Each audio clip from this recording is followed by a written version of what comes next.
Assalamu alaikum wa rahmatullahi wa barakatuh and welcome back to online classes of Iqra Huffaz Boys Secondary Schools, our project of Iqra Education System. Dear students of class 8, we are going through the language practice of unit number 5, Humanism. And the reading text is What Shaped Edhi's Life. And in this language practice, we have already covered the first part of topic number 1, tag questions. In the last video lecture, I explained you about affirmative sentence question tag and negative sentence question tag. I wrote down the formula on the board and exemplified you with some sentences. I hope you have been able to understand that. Today in this video lecture, we will cover the given exercises on pages number 100 and 101. So let's open your book, page number 100. We will do this exercise in the book. On page number 100, exercise number 1 says, change the following statements into questions by adding the appropriate question tag. Write the complete questions in your notebook. Check all the rules once again before you start doing the exercise. We will not be doing this in the book, in the notebook, but we will do this exercise in our book. हम अपनी book में ये exercise करेंगे. So first of all, you need to mention English and Islamic date on the top of page number 100. Everybody write down on page number 100, write down English and Islamic dates. Hurry up everybody. Always remember, whenever you have to work either in book or in copy, you have to mention the dates first. And if you're working in copy, you have to draw the margin lines on the left hand side and on the right hand side.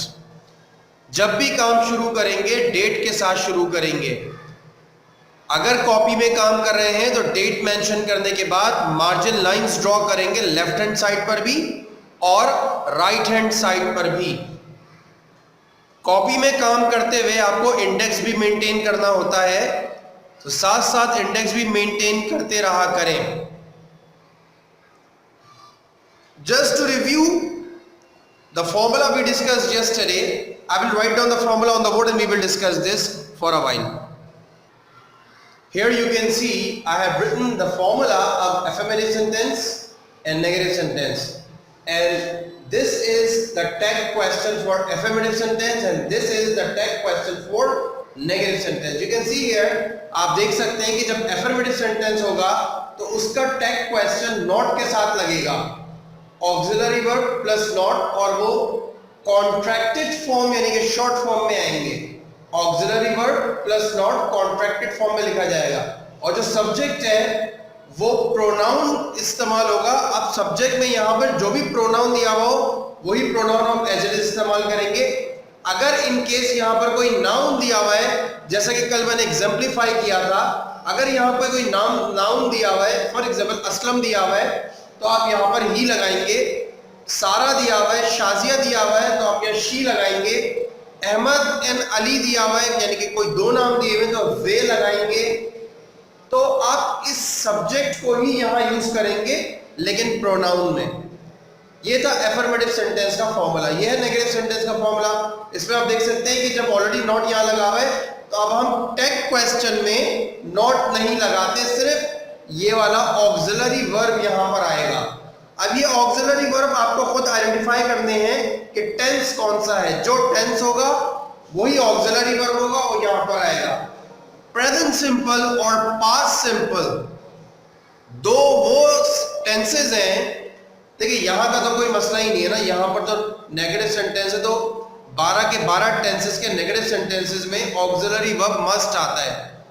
थोड़ा सा problem आप लोगों को यहाँ हो सकता है affirmative sentence में, क्योंकि प्रेजेंट सिंपल और पास्ट सिंपल के सेंटेंसेस में हम एफर्मेटिव में ऑक्सिलरी वर्ब नहीं लगाते.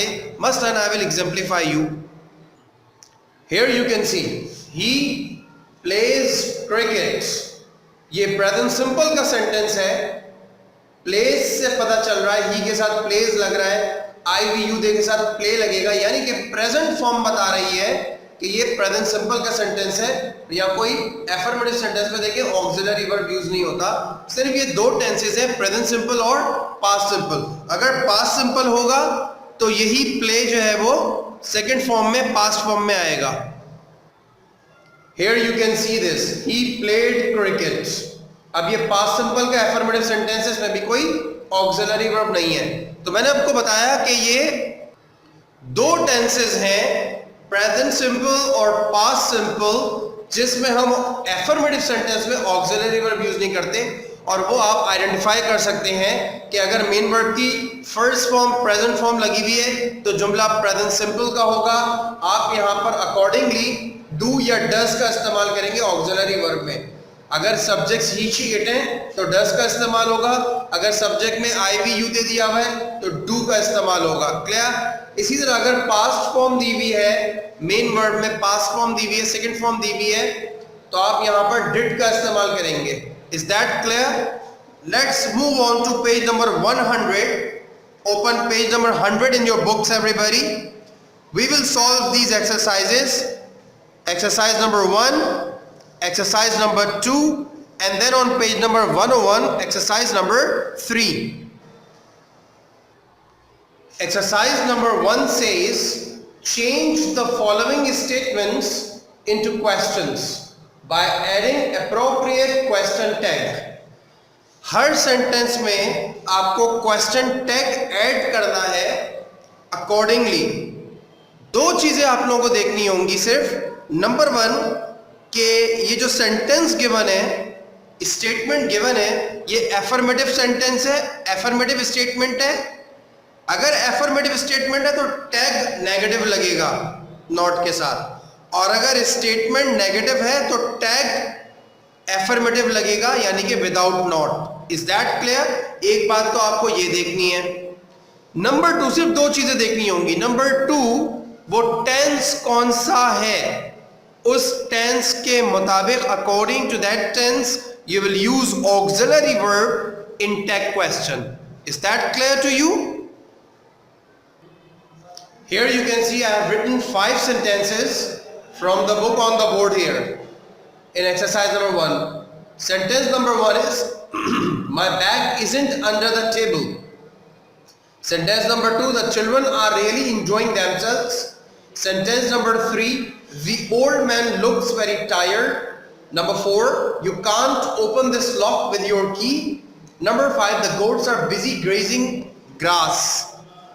What we will do here, we will first of all identify each sentence with 2 conditions which I mentioned earlier. वो 2 conditions आपको क्या टेक केयर करनी है। नंबर 1 कि ये सेंटेंस गिवन है ये एफर्मेटिव स्टेटमेंट है या नेगेटिव। नंबर 2 उसका ऑक्सिलरी वर्ब क्या है। Clear? Here you can see my brothers. Sentence number 1, my bag isn't under the table. This is the auxiliary verb or the main verb you can say in this sentence here. My bag isn't under the table. ये stative sentence है, तो यहाँ पर is को ही हम question tag में लेंगे, और चूंकि ये negative statement given है, negative sentence given है, तो हम इसका tag question affirmative यानी कि positive लेंगे। Here you can see I have written is it as the question tag or tag question. ये it कहां से आया? You remember I told you अगर यहाँ पर noun given होगा तो हम यहाँ पर उसके मुताबिक pronoun लेंगे।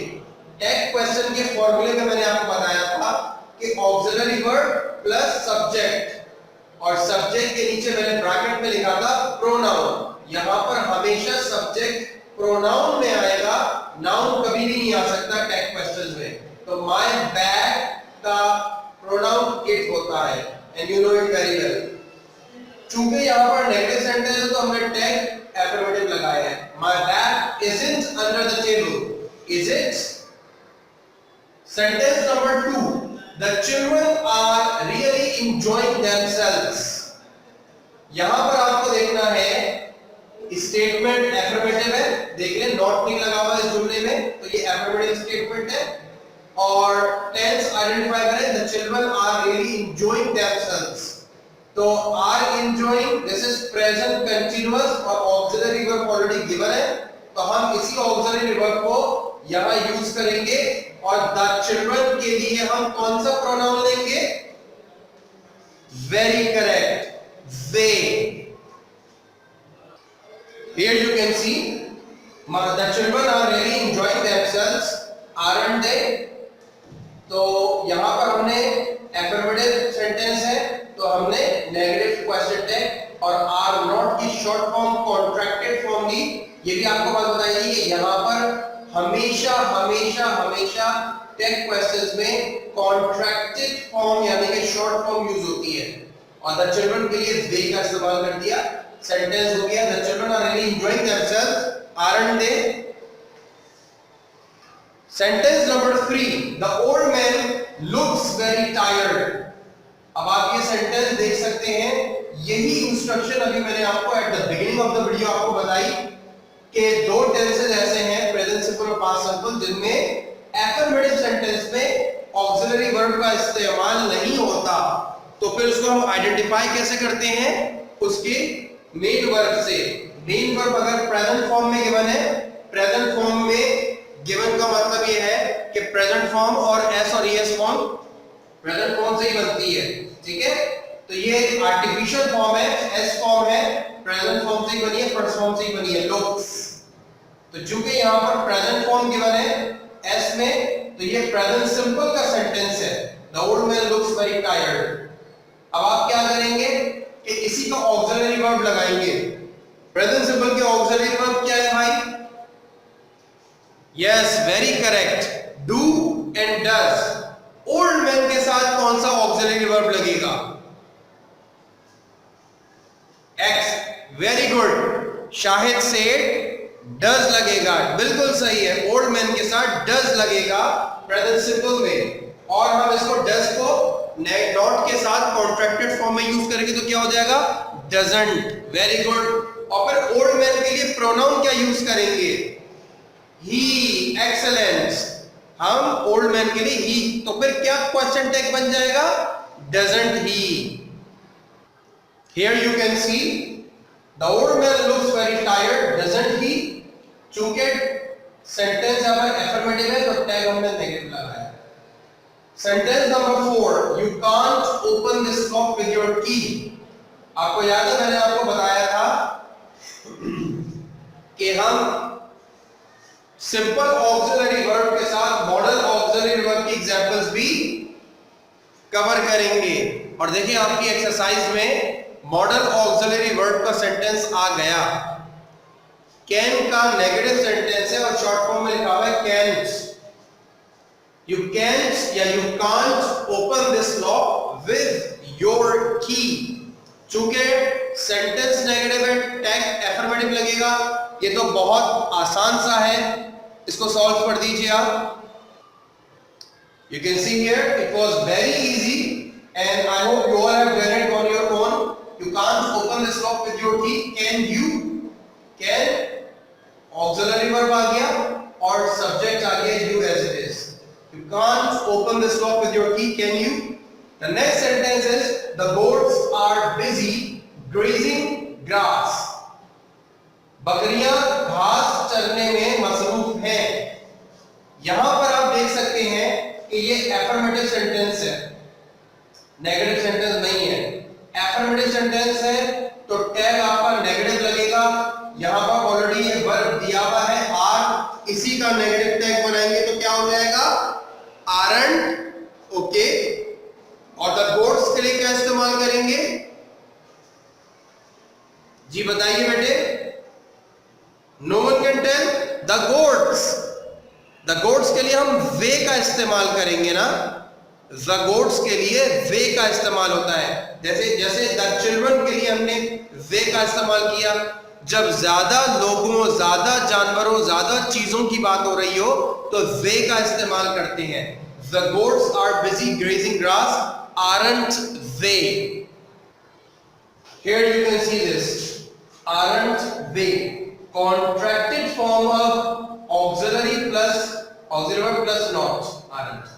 याद रखिएगा जब भी टैग क्वेश्चन नेगेटिव में होगा तो ऑक्सिलरी वर्ब और नॉट हमेशा कॉन्ट्रैक्टेड फॉर्म यानी कि शॉर्ट फॉर्म में आते हैं.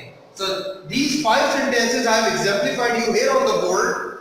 There are some more 7 more sentences given in this exercise number 1 on page number 100. Sentence number 6. The team has practiced a lot today. The team has practiced a lot today. दो चीजें identify करनी है. Number 1 के sentence affirmative है या negative है. तो यहां देख के बताइए. The team has practiced a lot today. Very good, affirmative sentence है और इसका टैग जो है वो नेगेटिव लगेगा. नंबर 2 टेंस कौन सा है. Has practised. Has plus past participle form, has plus third form किस टेंस में आती है. Very good. असलम से कि प्रेजेंट परफेक्ट में आती है. Aslam you are right. Present perfect में हम has have plus past participle form यानी कि थर्ड फॉर्म का इस्तेमाल करते हैं. तो ये प्रेजेंट परफेक्ट का टेंस है और यहां पर हैज ऑक्सिलरी वर्ब गिवन है. नेगेटिव टैग बनाना है. द टीम के लिए प्रोनाउन क्या यूज करेंगे. इट. द टीम सिंगुलर है. इट. तो क्या जुमला हो जाएगा. The team has practised a lot today. Hasn't it. Very good. इसी तरह सेंटेंस नंबर 7 देखिए. The teacher won't take the test today. आपको याद हो तो मैंने आपको बताया था लास्ट वीडियो में, कल के लेक्चर में बताया था कि विल नॉट की शॉर्ट फॉर्म WON''T होती है. WON''T वोंट विल नॉट की शॉर्ट फॉर्म है. The teacher won't take the class today, take the test today. तो ये फ्यूचर सिंपल का नेगेटिव सेंटेंस गिवन है. जब नेगेटिव सेंटेंस गिवन है तो हम टैग जो है वो एफर्मेटिव लगाएंगे, पॉजिटिव लगाएंगे. द टीचर के लिए क्या यूज करेंगे प्रोनाउन भाई. वेरी गुड, ही. और ऑक्सिलरी वर्ब क्या आएगा. विल. पॉजिटिव लगाना है, नॉट तो लगाना नहीं है. तो जुमला बन जाएगा the teacher won't take the test today, will he. इसी तरह आपको ये सारे 12 सेंटेंसेस एक्सरसाइज नंबर 1 में सॉल्व करने हैं. Is that clear to you. Exercise number 1 जो है वो आप अभी के अभी during this video exercise number 1 solve कर दें. ये बुक में सॉल्व होगी, जबकि एक्सरसाइज नंबर 2 आपकी कॉपी में सॉल्व होगी और एक्सरसाइज नंबर 3 बुक में सॉल्व होगी. तो एक्सरसाइजेज नंबर 1 and 3 बुक में सॉल्व होंगी, जबकि 2 आपकी कॉपी में सॉल्व होगी. तो आपको ये कॉपी में करना है. एक्सरसाइज नंबर 2 देख लीजिए. आप अपनी कॉपी में लैंग्वेज प्रैक्टिस की हेडिंग डालेंगे फर्स्ट लाइन में. आपको unit number 5 mechanism what shape theories like लिखने की जरूरत नहीं है क्योंकि आप ऑलरेडी टाइटल पेज बना चुके हैं. सबसे पहले आप डेट्स मेंशन करेंगे. English and Islamic 2 horizontal lines draw करेंगे left hand side and right hand side. उसके बाद पहली लाइन में, फर्स्ट लाइन में माइंडेड. याद रखिएगा पहली लाइन में ब्लैक पेन से लैंग्वेज प्रैक्टिस की हेडिंग देंगे और उसके बाद यहां पर लिखेंगे एक्सरसाइज 2 क्योंकि 1 आप बुक में कर रहे हैं. एक्सरसाइज 2 ये सब कुछ आप नहीं लिखेंगे. सिर्फ आपने क्या करना है पहली लाइन में लैंग्वेज प्रैक्टिस की हेडिंग डालनी है. दूसरी लाइन में मार्जिन लाइन के इस तरफ लेफ्ट हैंड साइड पर एक्सरसाइज 2 लिखा और क्वेश्चन लिख देंगे आप. Change the following statements into questions by adding question 10. That's it. Exercise 2 के लिए भी यही क्वेश्चन सूटेबल है. Change the following statements into questions by adding question 10. या फिर इसी एक्सरसाइज 2 में जो लिखा हुआ है rewrite the following statements as questions by using appropriate question tags. ये सवाल भी आप लिख सकते हैं, नो प्रॉब्लम. बाकी जो लिखा हुआ है right the question in your notebook, discuss with you, ये सब कुछ नहीं करना. ये सवाल में नहीं लिखेंगे आप. सिर्फ सवाल लिखेंगे rewrite the following statements as questions by using appropriate question tags. और उसके बाद आप सेंटेंस नंबर 1 लिखेंगे the train is late today. पहले ये लिख लेंगे, उसके नीचे इस जुमले को दोबारा लिख दीजिएगा the train is late today, comma isn't it question mark. इसी तरह फिर सेंटेंस नंबर 2 उतारिएगा you aren't going to see the match tomorrow. फिर उसके नीचे जवाब लिखिएगा properly, you aren't going to see the match tomorrow, comma are you question mark. ठीक है. एक्सरसाइज नंबर 2 में भी 12 सेंटेंसेस हैं. एक्सरसाइज नंबर 3 आप बुक में ही करेंगे, बुक में जगह दी हुई है. इस तरह हमारी तीनों एक्सरसाइजेस मुकम्मल हो जाएंगी. And I am home assigning you here on the board. Here you can see do exercises 2 and 3 language practice. और exercise 2 के नीचे मैंने लिख दिया ये कॉपी में होगी और exercise 3 बुक में ही होगी. So this is your home assignment today. We will meet again in the next video lecture with one more topic of language practice to study, and that is linking verbs. We will discuss that in detail tomorrow in the next video lecture. Till then, take very good care of yourselves and stay home, stay healthy and stay safe. Assalamu alaikum wa rahmatullahi wa barakatuh.